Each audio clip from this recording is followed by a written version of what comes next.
watched my husband kiss another woman in a parking lot, but instead of confronting them right there like some hysterical wife in a bad movie, I did something better. I stayed silent, I stayed smart, and I let the security cameras tell the whole story. What they revealed didn't just break my heart, it destroyed his entire life, piece by piece, lie by lie. And honestly, I'm not sorry. Not even a little bit. If you've ever been betrayed by someone you trusted with everything, you need to hear this. Hit that like button right now and subscribe, because this story gets absolutely wild. My name is Sienna, and 6 months ago, I thought I had it all figured out. I'm 32, I work as a marketing consultant, and I was married to a man I thought was my forever. Garrett God, even saying his name now makes my stomach turn, but back then, he was everything. Charming, successful, the kind of guy who could walk into a room and own it without even trying. We'd been married for 6 years, and we'd just moved into this beautiful luxury apartment building downtown. You know the kind. Marble lobbies, rooftop pool, and security cameras on every single floor. That last part becomes important later. Trust me. For 3 months before everything exploded, I'd been noticing things. Little things. The kind of things you tell yourself don't mean anything because you don't want to believe what they might actually mean. Garrett started working late every single Thursday. Like clockwork, he bought new cologne, expensive stuff he'd spray on before heading out the door. He joined a gym and suddenly cared about his appearance in a way he hadn't since we first started dating. And his phone. Forget about it. That thing was glued to his hand, face down on every surface, password changed twice in 2 months. I remember lying awake at night while he slept next to me, staring at the ceiling and feeling this weight pressing down on my chest. Something was wrong. I knew it in my bones, but I kept pushing it down, kept telling myself I was being paranoid, kept playing the role of the trusting wife, because that's what you're supposed to do, right? You're supposed to trust your husband. You're supposed to believe him when he says he's working late on a big deal. You're supposed to ignore that little voice in your head screaming that everything is falling apart. But here's the thing about ignoring red flags. They don't just disappear. They multiply, they grow, and eventually, they explode right in your face in a parking lot on a Thursday night at 9:47 p.m. That was the moment everything changed. That was the moment I stopped being the naive wife and became something else entirely. Something colder, something smarter, something dangerous. It was a Thursday night, and I was supposed to be at a client dinner across town. One of those long, boring meetings that usually stretches past 10. But the client canceled last minute, texted me at 8:30 saying they had a family emergency. So there I was, driving home early, actually looking forward to surprising Garrett with his favorite takeout and maybe watching a movie together. God, I was so stupid. So blissfully, pathetically stupid. I pulled into our building's parking garage around 9:45, parked on the lower level like I always did. But as I grabbed my purse and started walking toward the elevator, something caught my eye. Garrett's black Mercedes parked up on the upper deck, which was weird because he said he'd be at the office until 11. My heart started doing this weird flutter thing, and I told myself to calm down. Maybe the meeting ended early. Maybe he came home to grab something. Maybe. I walked up the ramp instead of taking the elevator. Don't ask me why. Instinct, maybe, or fate. And that's when I saw them. Garrett, my husband, the man I'd promised to love forever, pressed up against his car, kissing a blonde woman like his life depended on it. His hands were in her hair, her hands were on his chest, and they were kissing with the kind of passion that told me this wasn't new. This wasn't a mistake. This was practiced, comfortable, real. I couldn't breathe, literally could not pull air into my lungs. My legs went numb, and I stumbled backward, catching myself against a concrete pillar before I collapsed completely. I should have screamed. I should have run over there and torn them apart. But I didn't. Instead, I just stood there, hidden in the shadows, watching my entire marriage disintegrate in real time. 2 minutes. I watched them for 2 agonizing minutes. I watched him touch her waist the way he used to touch mine. I watched him whisper something in her ear that made her laugh. I watched him kiss her forehead, that tender, intimate gesture he always did to me before bed. Then they separated. She walked to a white Lexus parked a few spaces away, and he watched her go with this look on his face. This soft, loving look I hadn't seen directed at me in months. She blew him a kiss. He caught it. And then she drove away, and he just stood there for a moment, smiling to himself before getting in his car. That's when something inside me shifted. The heartbreak was still there, crushing my chest, making my hands shake so hard I could barely hold my phone. But underneath it, something else emerged, something cold and clear and razor-sharp. Because right then, standing in that parking garage with tears streaming down my face, I remembered something crucial. Our building has security cameras, everywhere, every angle, every moment, and they just gave me exactly what I needed to destroy him. I waited 15 minutes in that parking garage before going upstairs. 15 minutes to stop shaking, to wipe my face, to practice my smile in my phone camera until it looked normal. When I walked through our apartment door, Garrett was on the couch watching basketball, freshly showered, wearing his favorite worn-out college t-shirt. He looked up and smiled at me like nothing had happened, like he hadn't just been kissing another woman 20 minutes ago. He actually got up and kissed me hello, and I swear I could taste the betrayal on his lips, sweet and poisonous. I smiled back, asked him how his meeting went. He launched into some elaborate story about negotiations and difficult clients, and every single word was a lie. I nodded along, laughing at the right moments, while inside I was already planning his destruction. The next morning, I went to work like normal, but I left early, telling my boss I had a migraine. Instead, I went straight to our building. I'd stopped at the fancy coffee place Garrett always complained was too expensive, and bought 2 large lattes and a box of donuts. When I walked into the security office, Winston, the day guard, looked up surprised. He's this sweet older guy, maybe 58, with kind eyes and pictures of his grandkids all over his desk. We'd chatted a few times in the elevator. I handed him a coffee and a donut, sat down, and told him I thought I'd seen someone suspicious lurking near my car yesterday. My voice shook a little when I said it, which wasn't hard because everything in me was still shaking. Winston's face immediately shifted into protective concern. He started asking questions, pulling up camera angles, showing me how their system worked. And that's when he mentioned it, casually, like it was nothing. The system keeps footage for 90 days before it gets recorded over. 90 days. My heart started pounding. I kept my voice light, curious, asked him a few more questions about how it all worked. He was happy to explain, even showed me the different camera zones. Before I left, he mentioned his ex-wife, how she'd cheated on him after 30 years of marriage. The way his face fell when he said it made my chest ache. I squeezed his hand and told him I was sorry.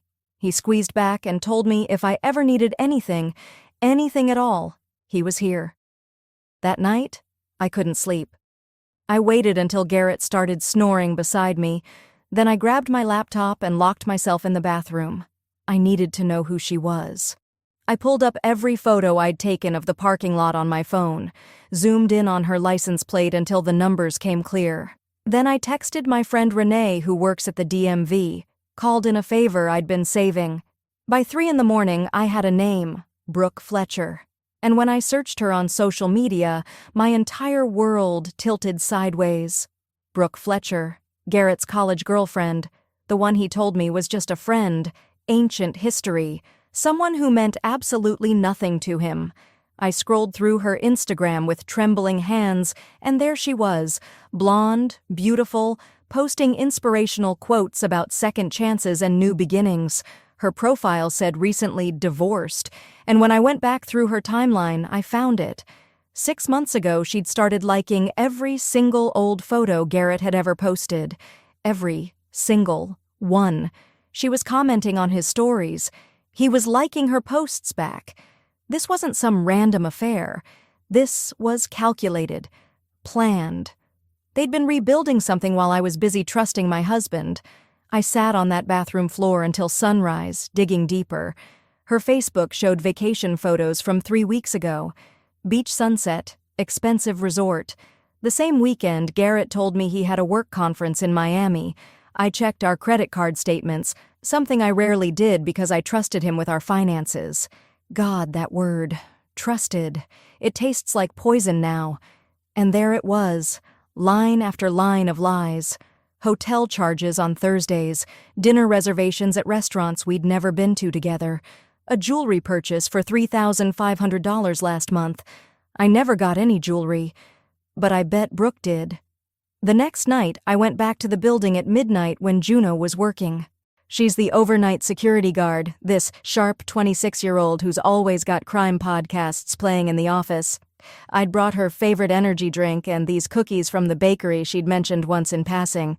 When I walked in, she lit up, immediately started talking about the murder mystery podcast she was binging. I laughed, sat down, and casually mentioned I was worried about car break-ins in the garage.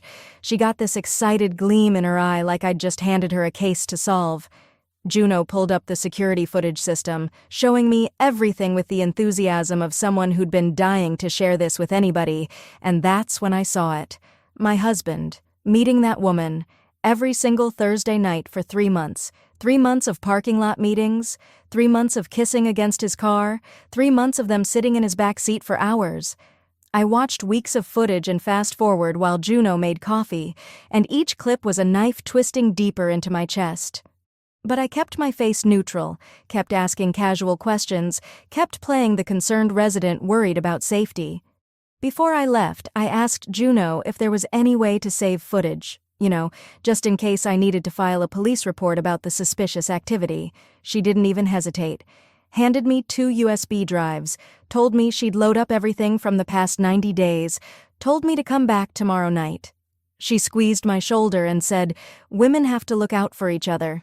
She had no idea how right she was. I met my sister Fallon at this wine bar downtown, the kind with dim lighting and private booths where nobody pays attention to anyone else.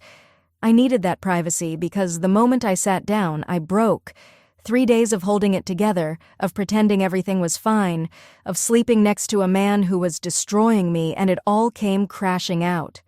Fallon grabbed my hands across the table while I ugly cried into my wine glass, and when I finally caught my breath, I pulled out my laptop. I showed her everything. The parking lot footage, the credit card statements, the timeline I'd built in a spreadsheet because apparently when my world falls apart, I organize it into color-coded cells. She watched it all in silence, her jaw getting tighter with every clip. When the last video finished, Fallon sat back and said one word: "Destroy him. See, my sister's a lawyer, the kind who eats corporate executives for breakfast, and she's been protective of me since we were kids." She pulled out her own laptop right there in the bar and started taking notes. She told me documentation was everything. Evidence was power. And I had enough evidence to bury Garrett so deep he'd never crawl back out. We sat there for 3 hours, drinking wine and building a strategy that was part legal warfare, part psychological demolition. By the time we paid the check, I wasn't crying anymore. I was smiling. The next morning I went back to see Winston, brought him his favorite breakfast sandwich and asked, very sweetly, if there was any way he could save all the parking garage footage from the past 3 months to a drive for me. I told him I was working with my lawyer on something sensitive, and the way his eyes softened told me he understood exactly what I meant. He had those drives ready by that afternoon, refused to let me pay him, and told me he hoped I'd be okay. I hugged him, and I meant it when I said thank you. That same night, I visited Juno and picked up her copies too. 3 full sets of evidence, backed up in 3 different locations, because I wasn't taking any chances. But I didn't stop there. I ordered a tiny hidden camera online, the kind that looks like a phone charger, and installed it in our bedroom.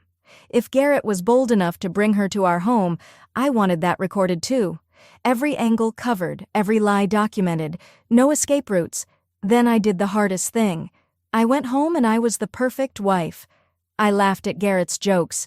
I cooked his favorite meals. I initiated sex even though it made my skin crawl.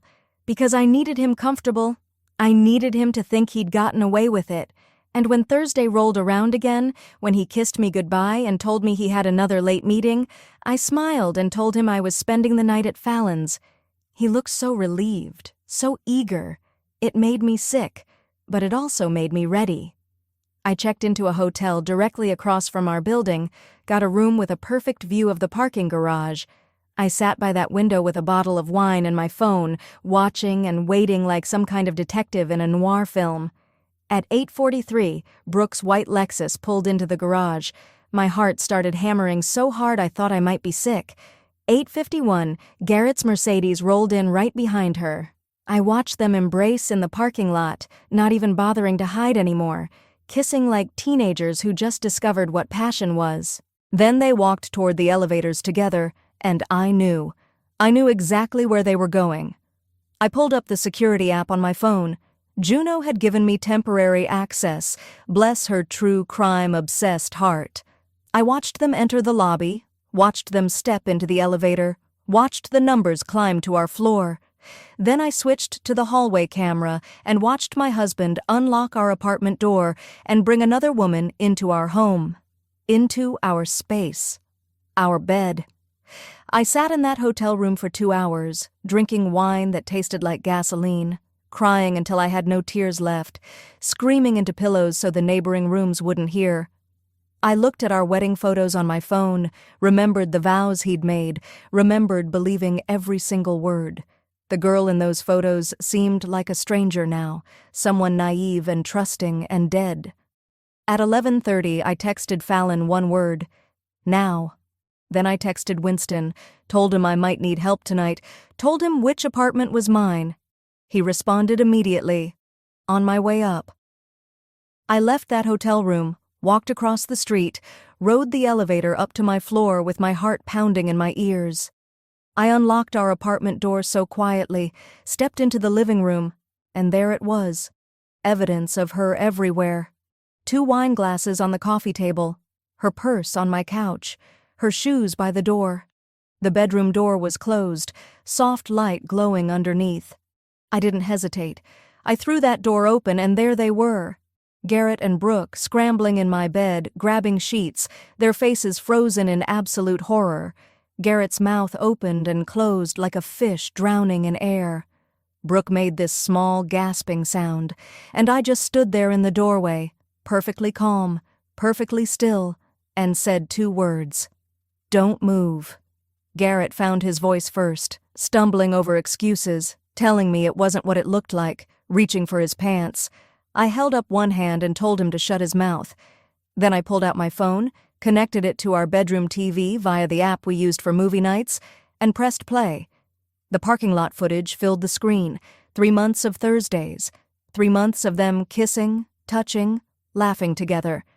I watched their faces as they watched themselves, watched the color drain from Garrett's skin, watched Brooke start crying.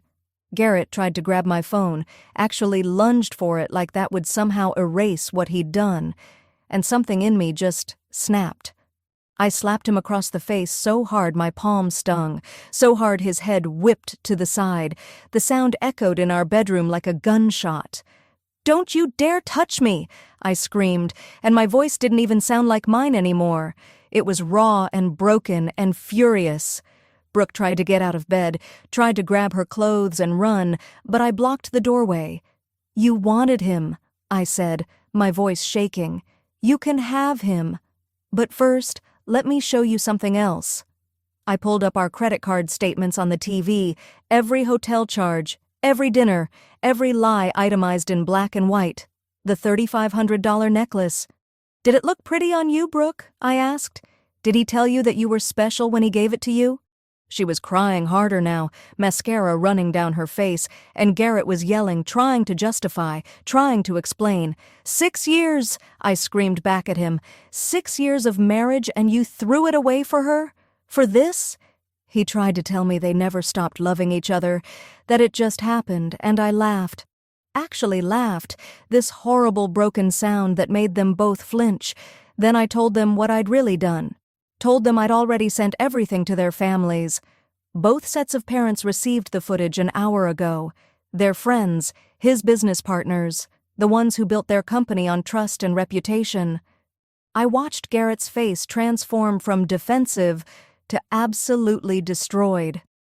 His career was his identity, and I'd just blown it apart.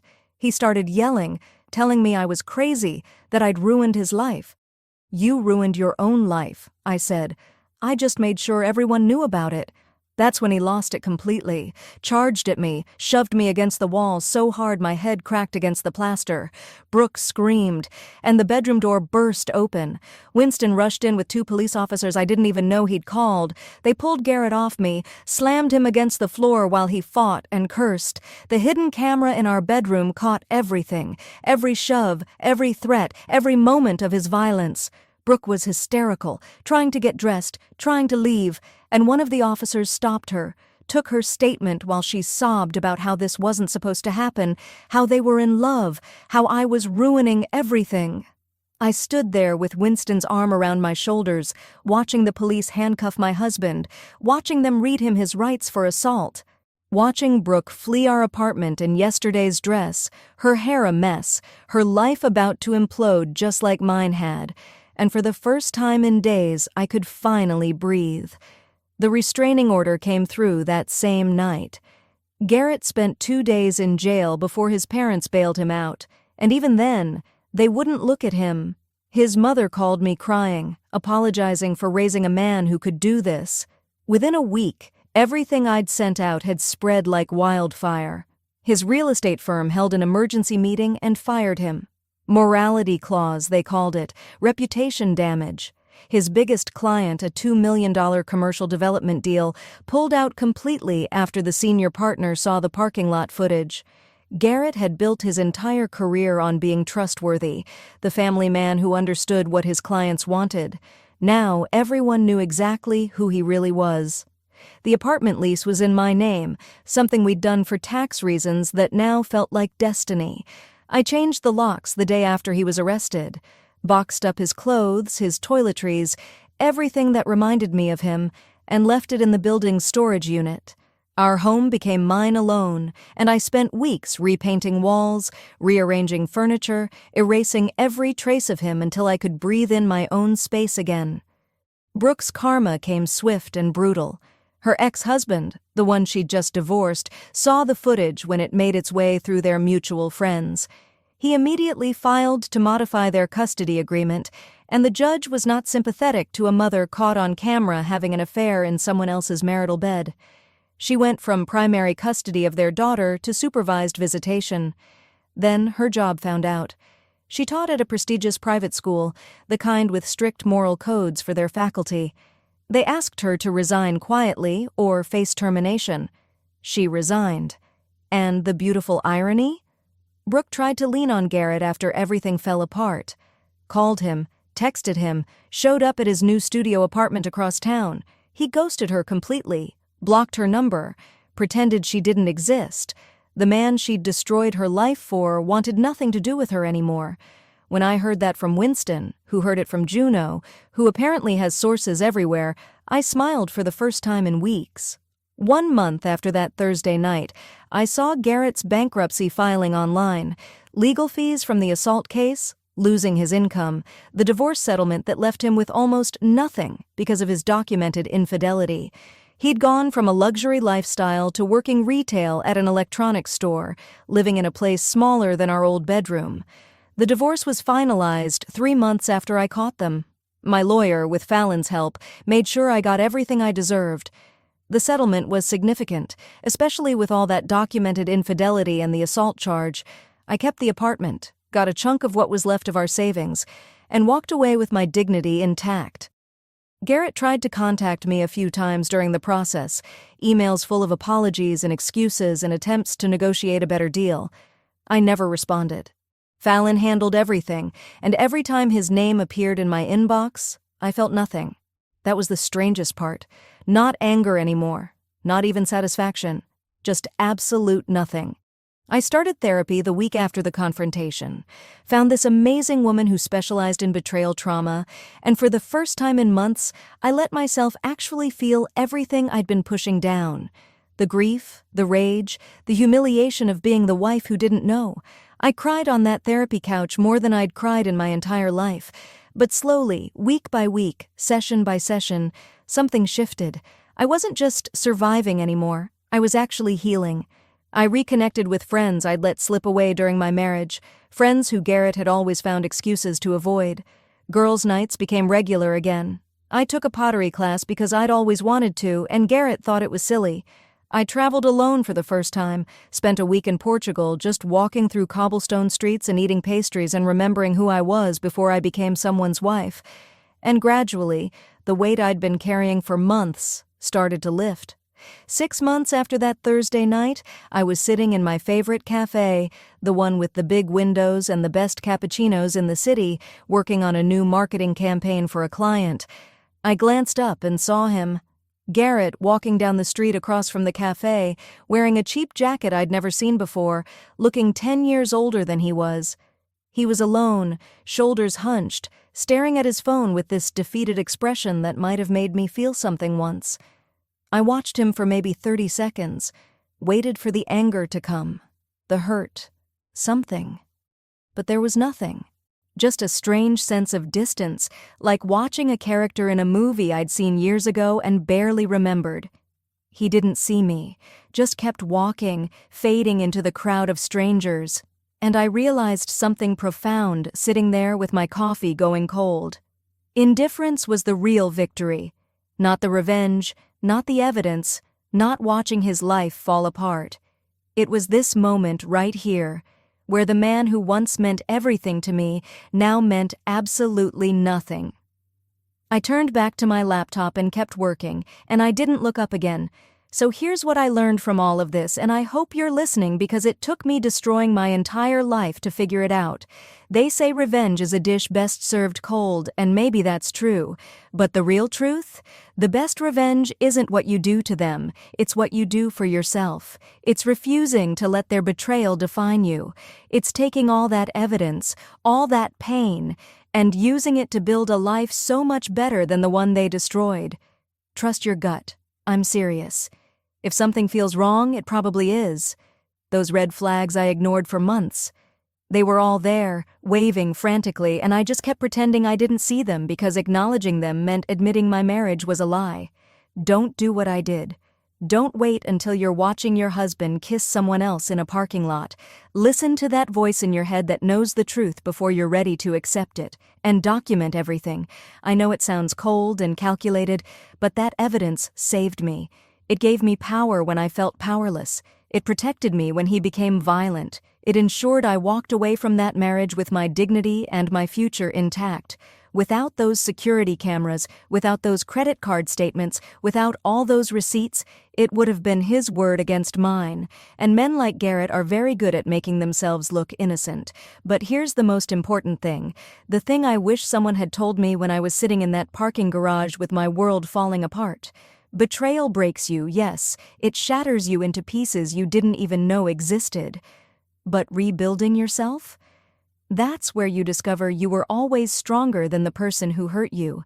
That's where you learn what you're actually made of. Not in the perfect marriage, not in the happy moments, but in the devastation and the aftermath and the slow, painful process of putting yourself back together. I'm not the same Sienna I was 6 months ago. That woman died in a parking lot on a Thursday night. This version of me? She's harder, wiser, less trusting maybe, but also less naive. And she knows that her worth was never tied to whether or not her husband could stay faithful. Her worth was always her own, and no one can take that away. So if this story hit home, if you've ever had to burn your life down to rebuild it better, if you're sitting there right now wondering if you're crazy for suspecting something is wrong, drop a comment. Tell me your story, like this video, and share it with someone who needs to hear this today. Subscribe to this channel because I'll be sharing more stories of people who didn't just survive betrayal, they conquered it. We're building a community here of people who refuse to stay broken. And remember this, whatever you're going through right now, whatever betrayal you're facing or have faced, you will survive it. You will rebuild. And one day, you'll sit in a cafe and watch the person who destroyed you walk by, and you'll feel nothing. That's when you know you've won. I'm Sienna, and I let the cameras do the talking. Thanks for listening to my story. And that wraps up today's story. Now we want to hear from you. Where are you watching from? Drop your city or country in the comments, and let's see how far these stories reach. If this story moved you or gave you chills, give it a like, share, and subscribe for more powerful stories. One last thing, rate the story from 1 to 10 in the comments. Your feedback helps us bring you even better ones next time. Thanks for watching. We appreciate you being part of this storytelling journey.